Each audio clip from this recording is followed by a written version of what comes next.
no matter how many times I get to sit down with these gentlemen, I learn something. And learning is for me, slow process. But I still learn even at my age. It's an honor to have Mark Ingram, Communications Manager with Power South, and our good friend Brad Kimbrough. We are friends, right? Absolutely. Okay, good. You are Director of Member Services with Wiregrass Electric Cooperative, and I've only brought, I'm not going to text and talk or do anything like that, but trying to make a point here. The more technical we get in our society, the more we rely on you guys as the source, as the conduit to get it to us for something we use, whether it's in this little smartphone, the camera we're looking into, washing clothes, drying clothes, irrigating farmland, the list goes on, and it affects every one of us. Great to have y'all doing a show with us today. Good to be here. Mark, you look over here, and a lot of people don't know that Power South, we've done this before, but we all need reminding, is a supplier of power for how many different cooperatives? We've got 16 electric cooperatives in Alabama and in the Panhandle of Florida, and then we serve 4 municipalities as well. And the area we call the Wiregrass Electric, and other cooperatives in our viewing area, whether they be in Alabama, Northwest Florida, the power we use comes from what sources? That's a good question. I'll pose the question to you that our CEO poses a lot. Where does your electricity come from? I'm going to say there are 3 different sources. Would I be right on that? Just whisper in case I don't get it right. There's at least 3. There's at least 3. At least 3. Hydroelectric from Gant Lake. Gant and Point A. Point A. Then we have natural gas source. We have natural gas fired generation. And that's where? We have some in Andalusia, and the other plant is located in McIntosh, Alabama. And then there is a third source. And that is? Primarily coal. That's our Loman Power Plant, located over in Jackson, Alabama. Okay. So within 150 miles is where we get our power from. Yes.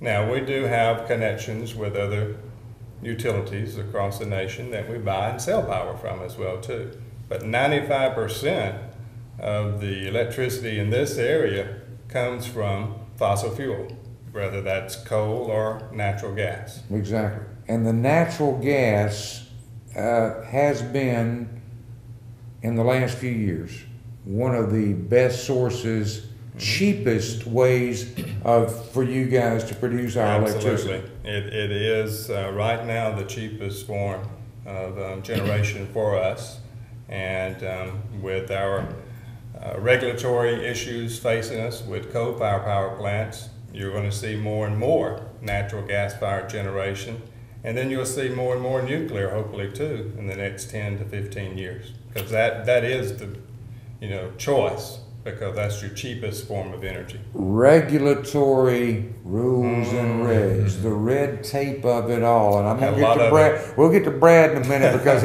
he's the guy that gets the call when yes, he does. When the power don't come down the line like it should. But you're the guy that has to deal with all the federal regulations. And there's a host of them. A long list of them. them. A lot of them. There's 5 of them right now that are facing us, but just this last year, we spent $54 million in our 2012 budget just trying to comply with the regulations that came out within the last 3 years. That's $54 million of our budget. We're going to talk, and in this program today, we're going to go behind the scenes, something that we have never done before, and will be the first opportunity for a lot of you viewers to see the game plan, the playbook. We're gonna we compare everything in the state of Alabama and the southeastern area to football. That's whether right. it be a Florida Gator, a Seminole down in the Panhandle, Alabama, Auburn, whatever it may be. We gauge our lives by football, and you have playbooks. You have game plans that you have to follow because the power comes from this guy. It comes over to you, and you are the delivery conduit to us, the consumer. That's right. That's exactly right. We rely on PowerSouth, as you say. They're our energy partner. They generate and transmit the power to us, and we take it and distribute it throughout the countryside. And we do that, we think, very well and have a good reliability of that. But we do have a playbook. We do have a plan. Should power fail, for 2 weeks ago, the thunderstorm that blew through cost us a lot of trouble with fallen trees and broken lines and poles. But we do have a plan, and you started this segment talking about technology. And what we're going to show you today is some of the technology that we have that we think makes us a lot more efficient and helps to restore power when we have outages, restore that power more efficiently and quicker. But the game plan and the playbook, I'm going to go back to that several times, because the one thing that Mark cannot control, the one thing that Brad, no board member of any cooperative, no CEO of Power South, or anyone else can control, is something that there's an imaginary line. In fact, we use June 1st as the beginning of this season, so to speak. And it's kind of their football season, because they don't know who their opponent is going to be. What are we talking about here, Mark? Hurricane season. There we go. Tropical storms and hurricanes. And we are very vulnerable to that in the area in which we live. We have been, I'm going to kind of say, blessed in the last few years, because, Brad, we have not had to deal with a major storm coming right through the heart of Wiregrass Electric Cooperative. Well, that's right, and we hope that continues. But should it not, we are prepared. We do have a plan, and we will be ready to face whatever a hurricane or any other natural disaster poses for us. But we are in hurricane season, and we every year, we as a staff, as a group of employees, we get together, we work with Power South, our energy partner, and we try to anticipate in the plan what if different scenarios, what happens if this, what happens if this. We also work with our local agencies, all the emergency management agencies, the first responders. So we try to work with them and kind of integrate our plans together so that we're working for the community and trying to get life to normal as quickly as possible.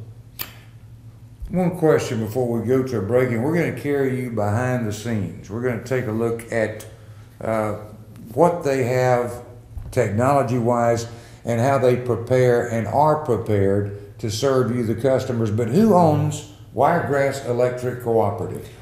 Our members own us. Our customers, our end users, actually own Wiregrass Electric. If you're receiving electric service from Wiregrass Electric, then you're one of our owners, and we think that's a good business model. We operate at cost. We're not for profit, and we exist only to provide service of providing electric service to our areas to improve the quality of life. That's the only reason for our existence, and we take that job very seriously. And we're going to take you behind the scenes and show you how serious they take their job. From our friend Mark Ingram with Power South, Brad Kimbrough, Wiregrass Electric Cooperative, all still to come on the program. Stay with us. We'll be right back.